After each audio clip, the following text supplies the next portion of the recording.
Hi there, this is Mark Scrimshire, Chief Interoperability Officer at Onyx. We were recently at the HL7 Connectathon number 33 in Henderson, Nevada, and we wanted to give you a quick recap of our experience from that event and our takeaways from that. So with that, let me introduce my two colleagues. Here's Balaji Narayan and Matthew Mosier. Both were very active there at the Connectathon. And so Balaji, let's start with you. What did you get involved with at the HL7 Connectathon, and what were your key takeaways from the event? I was part of the Burden Reduction Act, which included discussions about CRD, DTR, and PASS, and I was predominantly involved in how to do SQL generators and how we can help to convert the medical policy guidelines into a SQL statements. That was part of my discussions. I think there are more participations at this point of time in burden reduction track, and also a lot of involvement in the patient cost transparency as well. So I was a part of patient cost transparency too. The key takeaways, I would probably say, get to know a lot of understanding from the vendors, payers, and as well as the providers about the burden reduction implementations and their difficulties and then their blockers and how to remediate them. I think that's probably is what my takeaway is all about. Excellent, thanks, Balaji. So Matthew, I know you were busy. I saw you sitting there with the folks from Epic. So what did you get up to, and what were your takeaways from the event? Yeah, so I had a phenomenal Connectathon personally. I got to work on the burden reduction track as well, focusing on CDS hooks, and I got to work with some of the other clients, major players in the workspace, and got to get a really good understanding of the requirements that go into each and our own interpretations of the specification.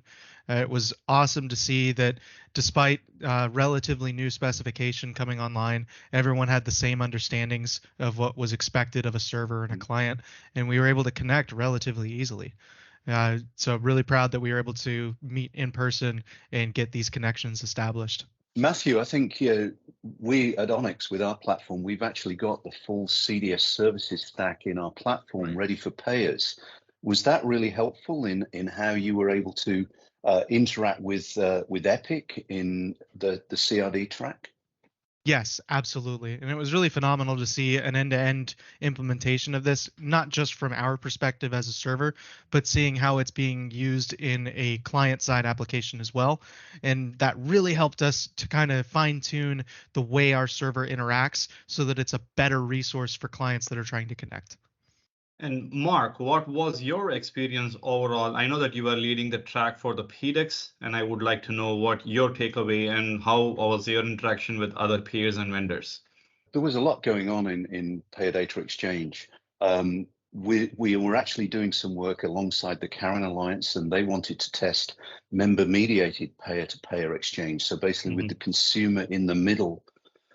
So we actually were able to show our demonstration of the MoveMyHealthData.com platform, where we're connected to 300 players today, and it's actually in production use. But I was really focusing on the payer-to-payer exchange, and had also done updates to the Payer Data Exchange implementation guide to include the provider API that is now being pointed to as part of the prior authorization rule that was released as a proposed rule in December.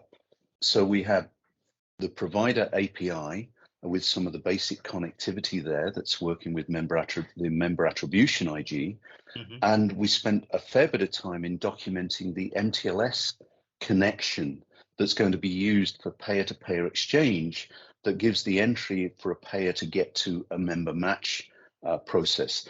The other thing we were able to do was work with the National Directory, the FAST initiative, and we were actually able to take the endpoints that we defined and the organization details for our payer-to-payer exchange and load them into the National Directory reference implementation. So that was a big plus for the work that we were doing there. I was actually fortunate to stay for the whole workgroup meeting, and I can tell you there was a lot of discussion around the attachments rule and the prior authorization rule, and how they're actually in some ways in contention with each other, and trying to get the industry really starting to think about the implications of those two rules and the guidance or the recommendations that need to go back to CMS on those two rules. So will we see, for example, clinical data exchange as an implementation guide being added to the prior authorization rule? Will we see the attachments rule being recommended to stay around healthcare claims and not muddy the water around prior authorization? So there's a lot of interesting things going on right now.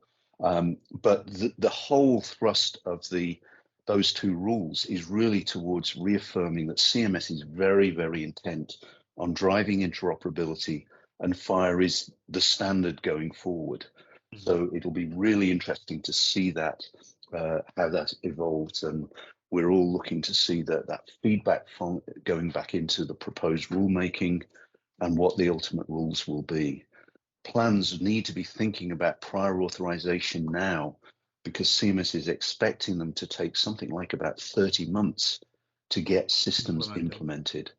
Along with the electronic prior authorization, I think there is an advancement of interoperability rule that got released on December 6th, which is other than the prior authorization process, what do you need to do on the patient access API? What do you need to do on the peer-to-peer? What do you need to do on the provider access API? I think those are very important part of the rules as well. And payers have to pay more attention towards these rules and then see how they can engage themselves as soon as they can. When you look into that rule, there's metrics that are going to be gathered around the utilization of these APIs. And so plans need to be thinking about having some of these APIs in place in 2025 so that they can actually report on them in 2026. So again, there's so many facets to this prior authorization rule that payers need to be paying attention to, and also being aware that providers are going to be measured on their use of these APIs. So CMS is going to be gathering data about how these APIs are being put to use. The rule is really focusing about determining whether a prior authorization is required, determining what information is required if it is, and then communicating the result to payers, providers, and patients once the decision's been taken. And that's really, it's not really changing the adjudication process itself at this phase.